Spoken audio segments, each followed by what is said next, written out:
शंकराचार्य स्वामी अविमुक्तेश्वरानंद क्या जेल जाने वाले हैं? क्या यह नौबत एक सीनियर आईपीएस की साजिश की वजह से आई है? शंकराचार्य ने कौन सी तस्वीर दिखाकर आईपीएस पर गंभीर आरोप लगाए हैं जिसने यूपी की सियासत में फिर से बवंडर ला दिया है?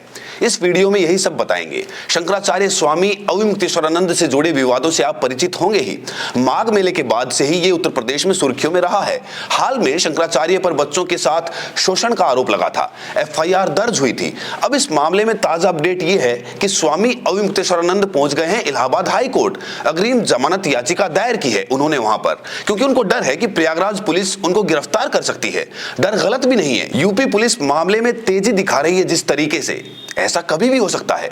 हाई कोर्ट जाने के अलावा शंकराचार्य ने वाराणसी में एक प्रेस कॉन्फ्रेंस भी की जिसमें उन्होंने गंभीर आरोप लगाए एक आईपीएस पर। उन्होंने प्रयागराज के additional police commissioner Ajay Pal Sharma पर पूरी साजिश रचने का आरोप लगाया है। मोबाइल पर अजय पाल शर्मा और आशुतोष महाराज की एक तस्वीर भी दिखाई गई। इसमें अजय पाल शर्मा केक काटते हुए नजर आ रहे हैं जबकि आशुतोष महाराज उनके बगल में खड़े हैं। स्वामी क्या बोले, पहले ये सुनिए। तस्वीर है जो जनता हमको भेज रही है और वो कह रही है कि आप जो है जो जांच हो रही है उसके बारे में। कौन अधिकारी है? ये देखिए, आईडी नीचे कर लो, फोटो देख लीजिए। कौन अधिकारी? ये वही हैं जिन्होंने शिकायत की है और ये वो हैं जिनके अंतर्गत जांच चल रही है। अधिकारी हैं पुलिस के, अजय पाल शर्मा इनका नाम। तो दोनों मिल करके उत्सव मना रहे हैं, केक काट रहे हैं। तो जब इनका पहले से ही गठजोड़ बना हुआ है और मिल करके सेलिब्रेशन कर रहे हैं, तो जनता हमको ये फोटो भेज करके कह रही है कि इनसे क्या उम्मीद करें, ये क्या जांच करेंगे। ये तो दोनों की आपसी जोड़। स्वामी अविमुक्तेश्वरानंद इस मामले में शुरू से ही यही आरोप लगा रहे हैं कि वो गोरक्षा अभियान चला रहे हैं, इसलिए उनके खिलाफ साजिश की जा रही है। और आज तो उन्होंने इस मामले को पूरे देश का मामला बताया। उनका कहना है कि प्रधानमंत्री और राष्ट्रपति का देश है। अगर उनके देश में शंकराचार्य के दुराचारी होने की बात उठ गई हो तो ये एक गंभीर विषय है। खैर, इस मामले में एक और नया एंगल सामने निकल कर आया है। दरअसल शाहजहांपुर के रहने वाले रामशंकर अपने परिवार के साथ वाराणसी के विद्यामठ आश्रम पहुंचे, जहां उन्होंने बताया कि 18 फरवरी को उनको एक कॉल आया जिसमें उनकी बेटियों के साथ वाराणसी आश्रम में उत्पीड़न होने का आरोप लगाने को कहा गया, जिसके बदले उन्हें पैसे देने का वादा किया गया और यह भी कहा गया कि उनको सिर्फ एक शपथ पत्र पर हस्ताक्षर करना होगा, उसके अलावा कुछ नहीं करना है। उन्होंने बताया कि फोन करने वाले ने खुद को आशुतोष पांडे उर्फ आशुतोष महाराज बताया। जब उन्होंने उनकी बात मानने से इनकार कर दिया तो उनको धमकियां भी दी जाने लगी। इस मामले में स्वामी अविमुक्तेश्वरानंद ने यह भी दावा किया है कि जिन छात्रों को लेकर आरोप लगाए जा रहे हैं वो उनके गुरुकुल के हैं ही नहीं। उनका ना तो कभी पंजीकरण हुआ है और ना ही वो वहां कभी पढ़े हैं। शंकराचार्य एक बात और बोले हैं। उन्होंने कहा कि यह मामला भारत के दुर्लभतम मामलों में प्रवेश कर रहा है। अगर ये सच है कि शंकराचार्य ने कोई दुराचार किया है तो ये दुर्लभतम श्रेणी में आएगा, क्योंकि ऐसी कल्पना भी नहीं की जा सकती। अगर ऐसा हुआ है तो इतना कड़ा दंड घोषित करना होगा जितना इतिहास में किसी ने सोचा भी ना हो। लेकिन अगर आरोप लगाने वाला गलत है तो उसे भी उतना ही कड़ा दंड मिलना चाहिए।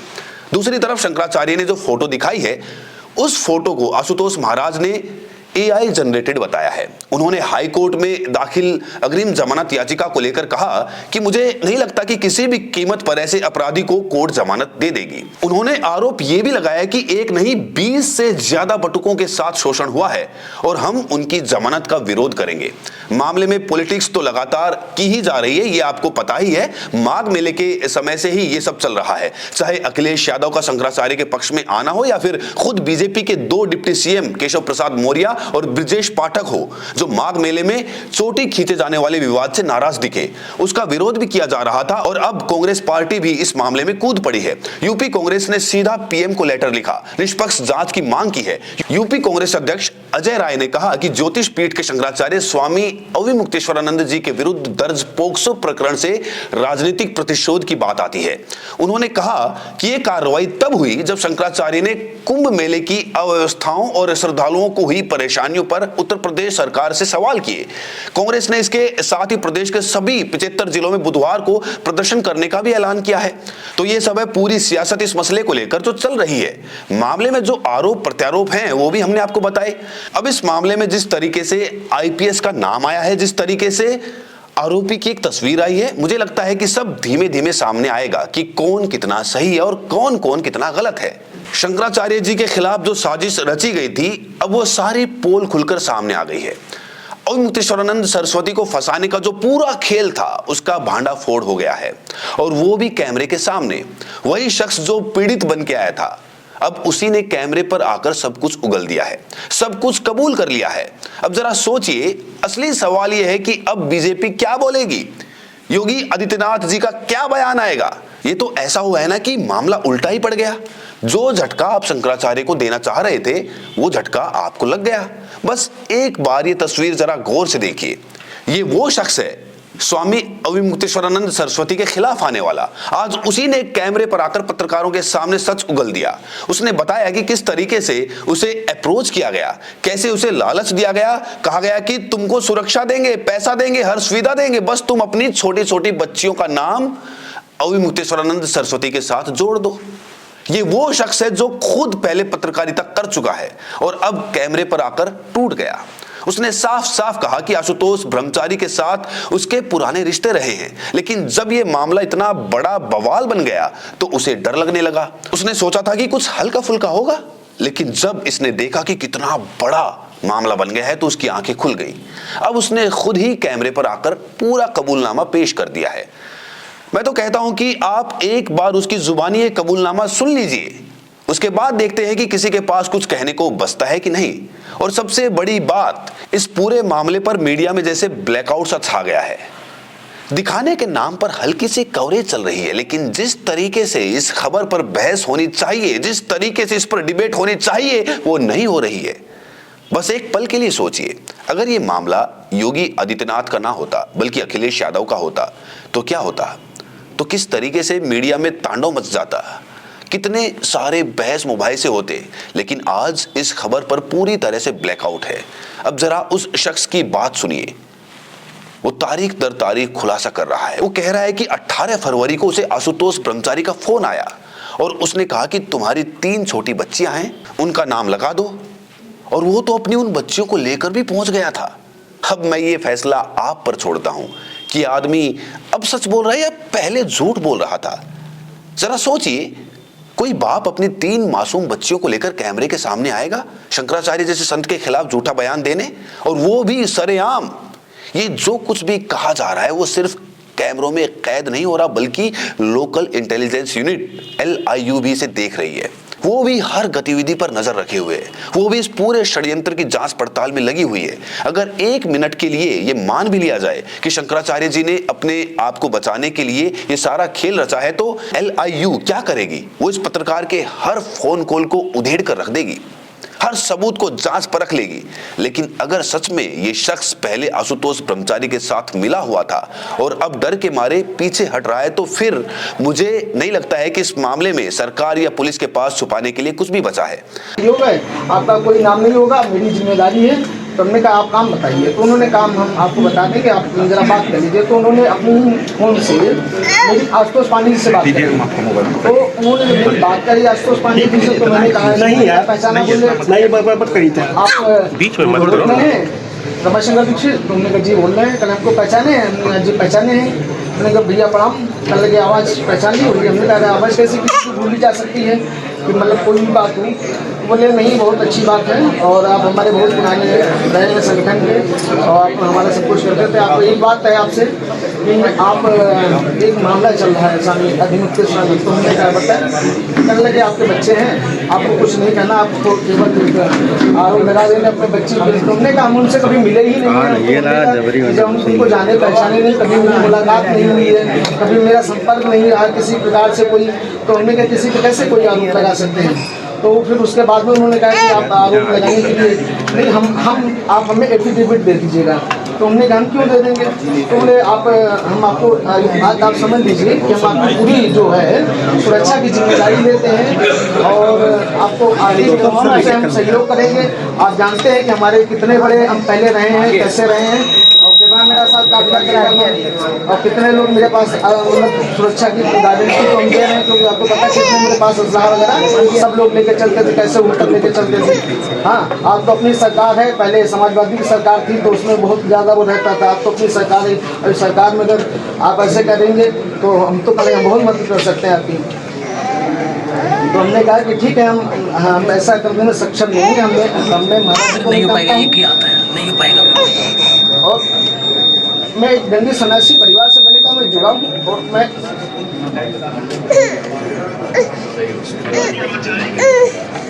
दंडी सन्यासी परिवार से जुड़ा हूँ। मेरे पिताजी का शरीर नहीं रहा है और उन्होंने जीवन अच्छा ढंग भी किया, और हमने कहा कि हम ऐसे किसी व्यक्ति के जिसको जानते हैं पहचानते हैं उस पर आरोप नहीं लगा सकते। उन्होंने हमसे क्या प्रलोभन दिया आपको? धीरज रखे कहो, जो बात है धीरज रखे। क्या प्रलोभन दे रहे थे वो?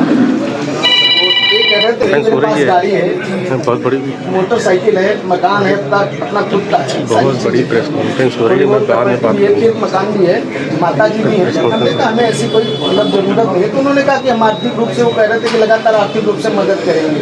अब आपको हम तो हमने कहा आर्थिक रूप से क्या आप मेरी मदद करेंगे? हमारे पास गाड़ी आप देना चाहिए, गाड़ी मेरे पास में है, मोटरसाइकिल मेरे पास में है, सारी चीज़ें मेरे पास है, मुझे किसी चीज़ की आवश्यकता नहीं।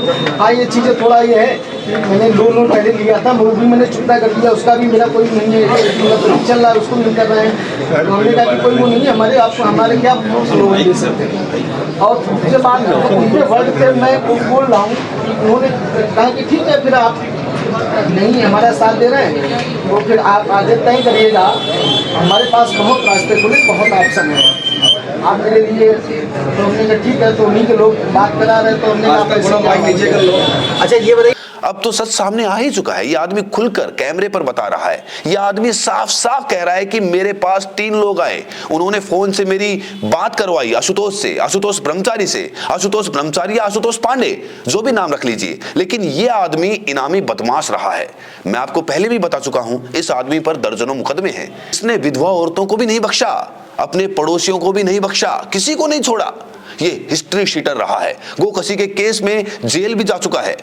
तो ये जो पत्रकार है वो कह रहा है कि 3 लोग मेरे पास आए, मेरा हालचाल लिया और उसके बाद आशुतोष ब्रह्मचारी यानी आशुतोष पांडे से मेरी बात करवाई, और फिर उन लोगों ने कहा कि एक शंकराचार्य हैं जो आजकल थोड़े उखड़े उखड़े चल रहे हैं, उनको टाइट करना है, उनको ठीक करना है। और फिर उन्होंने कहा कि शंकराचार्य पर आरोप लगाने हैं और तुम्हारी बेटियां जो हैं उन बेटियों से आरोप लगवा दो, तुम्हारी पूरी सुरक्षा होगी, चैनल में नौकरी मिलेगी, सब कुछ हम देख लेंगे। जरा सोचिए, ये बातें कही गई हैं, किस तरीके का घिनौना काम किया जा रहा है, कितनी घिनौनी साजिश रची जा रही है। और अगर एक शंकराचार्य को निपटाने के लिए उनके साथ इस तरीके का षड्यंत्र हो रहा है, इतना बड़ा खेल खेला जा रहा है, तो फिर मुझे नहीं लगता है कि बाकी किसी को कुछ कहने की जरूरत है।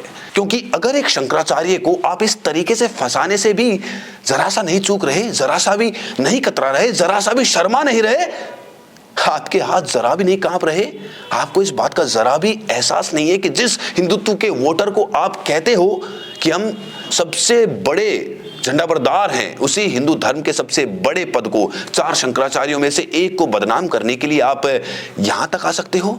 तो फिर सब समझ गए हैं। तो फिर अखिलेश यादव को चोर बुलाना, उन पर चोरी के आरोप लगाना, ये तो बहुत मामूली बातें हो गई, ये तो बहुत छोटी चीजें हो गई। राहुल गांधी क्या करेंगे, सोनिया गांधी क्या करेंगी, ये सब तो बहुत आम बातें हैं। जब आप शंकराचार्य के खिलाफ इस हद तक जा सकते हो तो फिर कुछ भी हो सकता है। और दूसरी बड़ी बात ये कि अगर आशुतोष पांडे ने ये सारा खेल रचा है, तो क्या आपको लगता है कि आशुतोष पांडे में इतनी हिम्मत है कि वो अकेला इतना बड़ा खेल रच सकता है? और छोड़िए वो खुद रच रहा था या नहीं रच रहा था, लेकिन ये मामला कोर्ट में गया, पुलिस के पास गया, लखनऊ में बड़े बड़े अधिकारियों के पास गया। और जाहिर सी बात है, जब शंकराचार्य को लेकर कोई गतिविधि होती है तो ऐसा नहीं हो सकता है कि लखनऊ में बैठे बड़े अधिकारी, सरकार, मंत्री हाथ पर हाथ धरे केवल टीवी देखते रहे होंगे। वो हर बारीकी पर नजर रख रहे होंगे, किस बयान का क्या एक्शन होगा, किस बयान का क्या असर होगा, कौन सा कदम अब उठाना है। मुझे लगता है कि ये सारी चीजें तोल तोल करके रखी जा रही हैं। और अब जिस तरीके से ये सब हो रहा है उसके बाद तो कुछ कहने की जरूरत ही नहीं बचती। आप जरा शंकराचार्य को सुनिए, वो खुद कह रहे हैं कि मेरे पास सहारनपुर से एक व्यक्ति आया, एक परिवार आया। उन्होंने कहा कि एक आशुतोष महाराज हैं जिन्होंने कहा है कि तुम्हारी एक नाबालिग बेटी है, उसका नाम लेकर अविमुक्तेश्वरानंद सरस्वती पर आरोप लगा दो, बदले में हम उसकी शादी के लिए बहुत सारा पैसा देंगे और किसी भी तरह की कठिनाई का सामना नहीं होने देंगे। ये शंकराचार्य साहब कह रहे हैं। देखिए, जहां नाबालिग का मामला आ जाता है वहां गिरफ्तारी होती ही है। नाबालिग के मामले में कुछ भी नहीं बचता और यहां तो एक नाबालिग बच्ची के जरिए आरोप लगाने की बात कही जा रही थी। इसका मतलब आप समझ गए होंगे कि कहीं से कोई गुंजाइश नहीं थी, कोई रास्ता नहीं था, सिर्फ फंसाना था। और सबसे बड़ी बात, जिस तरीके की घिनौनी हरकतें हो रही हैं, गंदी राजनीति हो रही है, उसमें कुछ नहीं बचता, सब कुछ साफ हो जाता है। ये इससे ज्यादा शर्मनाक और कुछ नहीं हो सकता। उस शख्स ने खुद पत्रकारों के सामने आकर फिर से दोहराया, ये सारी बातें दोहराई। उसने कहा कि मुझे ऐसे ऐसे करके प्रलोभन दिया गया, मुझे इस पूरे काम को अंजाम देने के लिए गाइड किया गया, मुझे ये सब करने को कहा गया। उन्होंने आशुतोष पांडे जी को फ़ोन लगाया और बात उन्होंने कराई तो उन्होंने उधर से आवाज़ आई कि मैं आशुतोष पांडे बोल रहा हूँ, पहचाने हूँ? नहीं पहचान पाए। तो फिर उन्होंने कहा आशुतोष पांडे याद करिए। तो हमने कहा अच्छा दादा प्रणाम। तो हमें याद आया कि वही जो है कि वो संगठन चलाते थे ब्राह्मण सभा वाला करके। तो हमने कहा वही हैं। तो हमने कहा उनको प्रणाम बोले। तो उन्होंने कहा और सब बढ़िया है, वो आपके पिताजी के उसमें निधन में नहीं पहुँच पाया, ऐसी चीज़ें हैं और सब बढ़िया है, घर परिवार में सब कुशल है। तो हमने कहा जी। तो उन्होंने कहा यार छोटा सा काम है तुमसे। तो हमने कहा क्या बताओ क्या काम है, मेरे लायक होगा मैं बिल्कुल करूँगा। कहने कि नहीं, ये विश्वसनीयता लोगों से ही कहा जा सकता है और मुझे लगा कि आप मना नहीं करेंगे। तो हमने कहा बताइए कैसा काम है। तो उन्होंने कहा यार एक स्वामी जी है, वो ज़रा परेशान करते रहते हैं, उनको यार सही करना है। तो हमने कहा बताओ। तो कहने लगे वो तुम्हारी बच्चियाँ हैं यार, उसे यार वो लिखवाना। तुमने कहा मेरी बच्ची बहुत छोटी है, कैसी बात है, तो आप बहुत बड़े, ऐसी पैसा आपको शोभा नहीं देता है। तो कहने लगे नहीं अरे यार तुमसे कह रहे हैं, हम तुम्हारी सुरक्षा की गारंटी ले रहे हैं, हर तरीके से जो है पैसे से टके से सारी चीज़ें हम आपकी मजबूत करेंगे। हमने कहा मेरे पास भैया हमारे पास गाड़ी है, घर है, मकान है, सब कुछ है। हमने कहा मुझे इस चीज़ की आवश्यकता नहीं है, ना मैं ऐसा कर पाऊँगा। हाँ, तो उन्होंने कहा ठीक है, आपके फिर मेरे लिए जो ऑप्शन और भी खुले हैं। इतना बड़ा खुलासा हो गया, मीडिया के कैमरों पर सारी बातें कही गई और उसके बाद भी किसी का खून नहीं खोल रहा। जरा सोचिए, अगर इस तरह की बातें किसी मौलाना या मौलवी को लेकर सामने आ जाती तो क्या होता। पता नहीं क्या क्या होता और कहां कहां इसके तार जोड़े जाते, कराची, लाहौर, दुबई, पता नहीं कहां कहां तक। लेकिन अब मामला है एक शंकराचार्य का, बीजेपी की सरकार का, डबल इंजन की सरकार का। योगी आदित्यनाथ जैसे भगवाधारी मुख्यमंत्री हैं और उनके राज में अगर ये सब हो रहा है, ये घिनौनी राजनीति, ये घिनौना षड्यंत्र अगर किया जा रहा है, तो इससे भयानक और क्या हो सकता है। अब आप ही सोचिए, जो मुख्यमंत्री खुद को साधु संत कहलवाते हैं और उनके राज में अगर शंकराचार्य को इस तरीके से फंसाया जा रहा है, तो फिर क्या कहा जाए। सिद्दीकी साहब एक स्टोरी करने गए थे और उन पर यूएपीए लगा दिया गया और ना जाने कितने मामले दर्ज हो गए। तो फिर इस पर क्या ही बोला जाए। और शंकराचार्य तो खुलकर कह रहे हैं कि कालनेमी है, कालनेमी। अब जिन्हें योगी आदित्यनाथ कालनेमी बता रहे थे, अब शंकराचार्य उन्हें कालनेमी बता रहे हैं कि कालनेमी जो बैठा हुआ है वो चाहता है कि शंकराचार्य का अपमान करें, इनको जनता की नज़र में दोषी सिद्ध करने की दृष्टि से गिरफ्तारी की कार्रवाई करें। तो वो भी, हम तो पुलिस का कोई विरोध नहीं करेंगे, हम उसका सहयोग करेंगे। वो जो करेंगे जनता तो सब देख रही है। देखिए 3 कोर्ट है हमारे लिए, एक निचली कोर्ट है, एक मिडिल कोर्ट है और एक हाई कोर्ट, सुप्रीम कोर्ट है। तो जो निचली कोर्ट है वो जनता है, जनता सब देख रही है और निर्णय देने वाली है। जो मिडिल कोर्ट है, हाई कोर्ट, वो हमारा हृदय है, हम जान रहे हैं कि हम गलत हैं कि नहीं हैं। और तीसरे ईश्वर है, सुप्रीम कोर्ट, वो भी देख रहा है कि कौन गलत है कौन सही है। तो ऐसी परिस्थिति में तीनों कोर्ट से हमको क्लीन चिट है। हमारा अंतःकरण हमारे साथ है, स्पष्ट कह रहा है कि तुम निर्दोष हो। ईश्वर की तरफ से भी हमको वही सूचना है और जनता की ओर से भी। तो कुल मिलाकर अब ये देखना है कि क्या दिल्ली महज दर्शक बनकर ये सब कुछ देखती रहेगी, क्या नरेंद्र मोदी और अमित शाह ये सब कुछ चुपचाप देखते रहेंगे। अब इस पूरे मामले में 2-3 बातें कही जा रही हैं। एक पक्ष ये है, एक धड़ा ये है, राजनीतिक गलियारों में चर्चा है कि दिल्ली ये सब वाकई देखती रहेगी, क्योंकि वो चाहते हैं कि जितना योगी आदित्यनाथ कमजोर हो जाए उतना अच्छा है। लेकिन ये पूरा सच नहीं दिखता। अगर योगी आदित्यनाथ खुद को बचाना चाहते तो वो कालनेमी वाली बात क्यों कह रहे हैं। वो बार बार क्यों कह रहे हैं कि शंकराचार्य कहलाने का हक नहीं है उन्हें? कभी रैली में जाकर, कभी विधानसभा के पटल पर जाकर वो ये बात क्यों दोहरा रहे हैं? इसका सीधा सा मतलब यही है कि ये शंकराचार्य को निपटाने की कोशिश की जा रही है। इसके अलावा और कोई कारण समझ में नहीं आता, क्योंकि अगर योगी आदित्यनाथ को कमजोर करने की किसी की साजिश है तो योगी आदित्यनाथ कम से कम अपना मुंह तो बंद रख सकते हैं। कम से कम इतना कड़वा तो ना बोलें जितना वो बोल रहे हैं। कोई जरूरत नहीं है कि आप कालेमी जैसे शब्दों का इस्तेमाल करें। कोई जरूरत नहीं है कि आप ये कहें कि शंकराचार्य ये हैं, शंकराचार्य वो हैं। भाई आप मुख्यमंत्री हैं, प्रदेश का काम देखिए, कानून व्यवस्था संभालिए, महंगाई बेरोजगारी इन मुद्दों पर काम कीजिए, सड़क पानी बिजली की व्यवस्था ठीक कीजिए। आपके प्रदेश अध्यक्ष को ही आपके विधायक ने पकड़ लिया था और कहा था कि गांव में सड़कें खुद ही पड़ी हैं, पानी नहीं जा रहा है। जगह जगह देख रहे हैं, कहीं महोबा में पानी की टंकी फट गई, कहीं कुछ और हो गया। उत्तर प्रदेश अपने आप में सबसे बड़ा सूबा है और उस प्रदेश के मुख्यमंत्री के पास इतना समय है कि वो एक शंकराचार्य के पीछे पड़े रहे, इस पूरे खेल में लगे रहे, तो फिर क्या ही कहा जाए साहब। तो ये जिस तरीके का मामला दिख रहा है, इसमें कायदे से तो दूध का दूध और पानी का पानी होना ही चाहिए। और सबसे बड़ी बात, जो आरोप लगाने वाला शख्स है यानी आशुतोष पांडे, उसका असली खेल भी सामने आना चाहिए। ये पता लगना चाहिए कि आशुतोष पांडे अकेले ही ये पूरा खेल रच रहा था या उसके पीछे भी कोई और है, कोई रस्सी से बांध कर नचा रहा है। आप क्या सोचते हैं नीचे कमेंट बॉक्स में जरूर लिखकर बताइए। और ये वीडियो आप कहां से देख रहे हैं कमेंट्स में जरूर बताएं। बहुत बहुत शुक्रिया।